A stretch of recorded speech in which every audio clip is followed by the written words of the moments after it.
নমস্কার বন্ধুরা, mind globe পরিবারে আপনাকে স্বাগত। প্রাচীন পৃথিবীর দক্ষিণ এশিয়ায় গড়ে ওঠা সিন্ধু সভ্যতা এক অপার বিস্ময়কর নাম। আজ থেকে প্রায় 500 বছর পূর্বে যখন অন্ধকারে নিমজ্জিত ইউরোপের মানুষজন গুহায় বাস করত, তখন পৃথিবীর আর এক প্রান্তে প্রাচীন ভারতবর্ষে গড়ে উঠেছিল এক সুসংগঠিত সভ্যতা। উন্নত জীবনযাপনের পাশাপাশি তারা ব্যবসা বাণিজ্যেও এগিয়ে গিয়েছিল। জ্ঞান, বিজ্ঞান ও কৌশল্যবিদ্যাকে কাজে লাগিয়ে তারা দৈনন্দিন জীবনযাপনকে করে তুলেছিল অত্যাধিক সহজ ও সাবলীল। তার প্রমাণ বয়ে বেড়াচ্ছে সিন্ধু সভ্যতা থেকে প্রাপ্ত বিভিন্ন প্রত্নসম্পদ। আপনি যদি আমাদের চ্যানেলে নতুন দর্শক হয়ে থাকেন তাহলে অবশ্যই সাবস্ক্রাইব করতে ভুলবেন না। আমরা এই চ্যানেলের মাধ্যমে নিত্য নতুন তথ্য জানতে থাকি। সুনিপুণ পরিকল্পনায় নির্মাণ করা হয়েছিল সিন্ধু সভ্যতার শহর ও নগরকে। মহেঞ্জোদারো শহরের নগর পরিকল্পনা ও কৌশলের কাঠামোর কথা বিবেচনা করলে তা তাৎক্ষণিক বিশ্বের যে কোনো শহরকে টেক্কা দিতে পারত। মহেঞ্জোদারোতে ছিল বিশাল এক স্নানাগার। গম আর যব ছিল এখানকার প্রধান কৃষি ফসল। মহেঞ্জোদারোতে ছিল এক বিশাল শস্য ভাণ্ডার। গ্রাম অঞ্চল থেকে গরুর গাড়িতে করে শস্য এনে এই ভাণ্ডারে সংরক্ষণ করে রাখা হতো। খাদ্যশস্য অনেক দিন পর্যন্ত ভালো অবস্থায় থাকে, সেই জন্য শস্য ভাণ্ডারে বাতাস চলাচলের জন্যেও উপযুক্ত ব্যবস্থা ছিল। বাড়িঘর নির্মাণ করা হতো পোড়ামাটির ইট দিয়ে এবং অধিকাংশই ছিল দোতলা। বৃহৎ স্নানাগারের পাশাপাশি কয়েকটি বাড়িতে নিজস্ব স্নানাগারও ছিল। মহেঞ্জোদারো শহরের বজ্র নিষ্কাশনের ব্যবস্থাও ছিল বর্তমানের মতো আধুনিক। প্রত্যেক বাড়ির ময়লা যাতে শহরের প্রধান নর্দমায় মিলিত হতে পারে সেই ব্যবস্থাও করা হয়েছিল তখন। শহরের রাস্তাগুলো তৈরি করা হয়েছিল গাণিতিক নিয়ম মেনে। হরপ্পায় রাস্তার পাশাপাশি একটি নির্দিষ্ট দূরত্বে সড়ক বাতির পাশাপাশি শহরের মূল নর্দমাগুলি নির্মাণ করা হয়েছিল। শহরকে প্রতিরক্ষায় বিশেষ গুরুত্ব দিত বলে গড়ে উঠেছিল প্রাচীর এবং প্রাচীরের সামনে খনন করা হতো গভীর জলাশয়। সিন্ধু সভ্যতায় সময়কালে গুরুত্বপূর্ণ বন্দর হিসাবে ইতিহাসের পাতায় ঠাঁই পেয়েছে লোথাল। এখানে পাকা স্নানাগার, নোংরা জল এবং ময়লা নিষ্কাশনের জন্য নর্দমা, পানীয় জলের জন্য নলকূপ, গুদামঘর অবস্থিত ছিল। জোয়ার ভাটা ও স্রোতের সম্পর্কে পরিষ্কার ধারণা ছিল সিন্ধু সভ্যতার মানুষজনের। যাতায়াত ব্যবস্থায় দারুণ উন্নতি ছিল সিন্ধু সভ্যতায়। যাতায়াত ব্যবস্থার জন্য গরুর গাড়ি ও নৌকা তৈরি করেছিল তারা।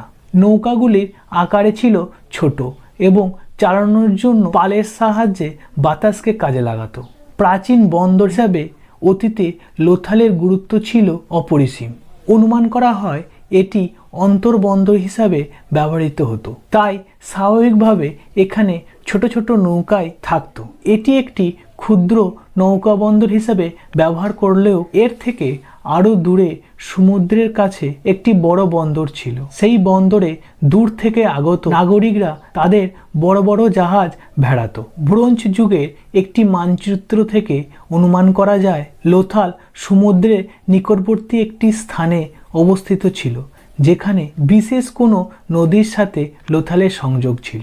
প্রকাশিত এক গবেষণাপত্র থেকে জানা যায় বিভিন্ন ঋতুতে বিভিন্ন ফসল ফলাতো হরপ্পাবাসী। গ্রীষ্মকালীন ফসল হিসাবে ধান, ভুট্টা এবং শীতকালের ফসল হিসাবে গম, বার্লি, ডাল চাষ করত তারা। গবেষণায় আরও উঠে এসেছে তারা এক বুনো প্রজাতির ধান উৎপাদন করত, যা তারা সংকরায়নের মাধ্যমে সৃষ্টি করেছিল। অথচ আধুনিক জীব প্রযুক্তি কিংবা জেনেটিক ইঞ্জিনিয়ারিং সম্পর্কে তারা কিছু জানতো না।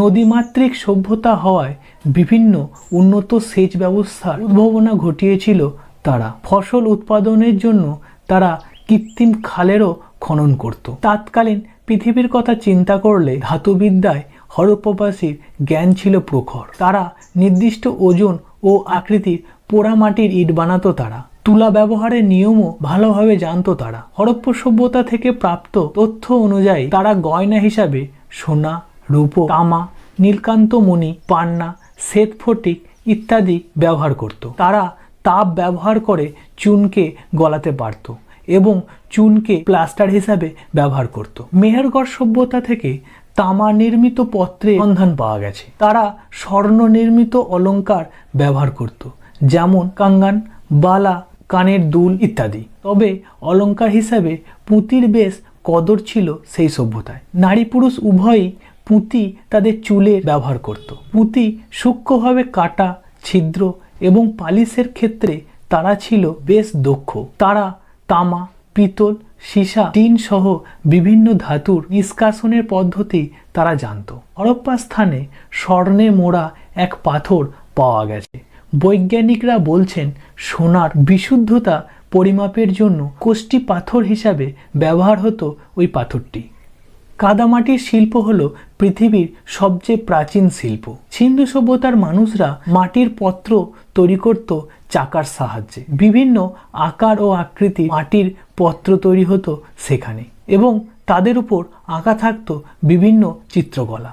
সিন্ধু সভ্যতা বিভিন্ন অঞ্চলে খনন কার্য চালিয়ে সেখান থেকে প্রচুর মাত্রায় মাটির পত্র উদ্ধার করা হয়েছে। সিন্ধু সভ্যতার লোকেরা আয়তন, ভর ও সময়ের নিখুঁতভাবে বের করার ক্ষেত্রে দারুণ সফল লাভ করেছিল। অধিক সূক্ষ্ম ও ত্রুটিহীন হিসেবের জন্য তারাই সর্বপ্রথম স্কেল আবিষ্কার করেছিল। লোথালে হাতির দাঁতের তৈরি একটি স্কেল পাওয়া গেছে, যেটা দিয়ে 1.6 মিলিমিটার পর্যন্ত মাপা যেত। এটি বর্তমানে ব্রোঞ্জ যুগের পাওয়া সবচেয়ে ক্ষুদ্র পরিমাপের স্থান দখল করে আছে। সিন্ধু সভ্যতায় ওজন পরিমাপের জন্য বাটখারার প্রচলন ছিল। 5:2:1 অনুপাতে একক পরিমাপের নিয়ম জানত। সিন্ধু সভ্যতায় সকল শহর ও নগর ওজন পরিমাপের জন্য একক নিয়ম ব্যবহার করত না। প্রাচীন লোথাল যে নিয়ম ওজন পরিমাপের জন্য ব্যবহার করত, সেই একই নিয়মের কথা উল্লেখ পাওয়া গেছে কৌটিল্যের অস্ত্রশাস্ত্রে। গণিতেও দক্ষ ছিল হরপ্পাবাসী। যে সংখ্যা পদ্ধতি উদ্ভাবনা ঘটিয়েছিল তা আধুনিক গাণিতিক সংখ্যা ছাড়াও যোগ, গুণ এবং নানান প্রতীকের অস্তিত্ব ছিল।